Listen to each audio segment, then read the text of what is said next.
भारत दुनिया में चीन के बाद फलों और सब्जियों का दूसरा सबसे बड़ा उत्पादक देश है। वहीं भारत ज़्यादातर अपने पड़ोसियों यूएई, बांग्लादेश, सऊदी अरब, श्रीलंका और नेपाल को ज़्यादातर निर्यात करता है। और भारत सब्जियों के मामले में हर साल नए लक्ष्यों को छूने में लगा हुआ है, जिसमें चालू वित्त वर्ष यानी कि 2022-2023 की पहली 3 तिमाहियों में भारत ने रिकॉर्ड $523 मिलियन के प्याज का एक्सपोर्ट किया है, जो पिछले साल की तुलना में 16% अधिक है। कुल मिलाकर भारत का एक्सपोर्ट अपने पड़ोसियों को होता है, जिसमें नेपाल भी एक देश है, जिसमें हाल ही में उनके प्रधानमंत्री भारत की यात्रा पर आए थे और उनके भारत आने का मकसद दोनों देशों के रिश्तों और व्यापार को मजबूत करना था, क्योंकि आज की तारीख में नेपाल सब्जियों को लेकर भारत में काफ़ी आश्रित है, जिसमें नेपाल अपनी प्याज की आवश्यकताओं के लिए लगभग पूरी तरह से भारत पर ही निर्भर है, क्योंकि नेपाल का घरेलू उत्पादन ना के बराबर है, जिसमें नेपाल ने पिछले वित्त वर्ष में 6 अरब रुपए के 1,73,829 टन का प्याज आयात किया था। वहीं बात करें प्याज की तो भारत प्याज के मामले में दुनिया का सबसे बड़ा निर्यातक है,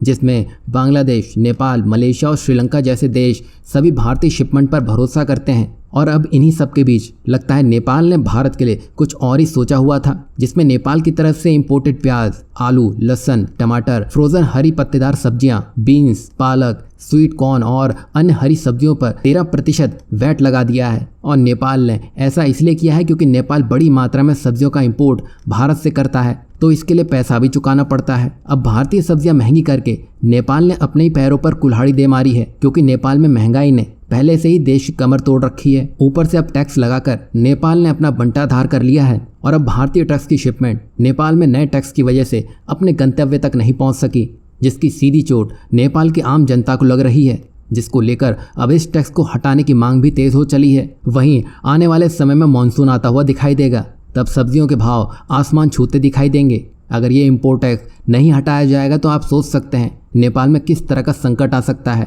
और नेपाल सरकार की जेब ढीली ना हो उसके लिए वो टैक्स का सहारा ले रही है, लेकिन जिस तरह भी नेपाल के हालत हैं, घूम फिर के नेपाल को भारत के दरवाजे ही आना होगा।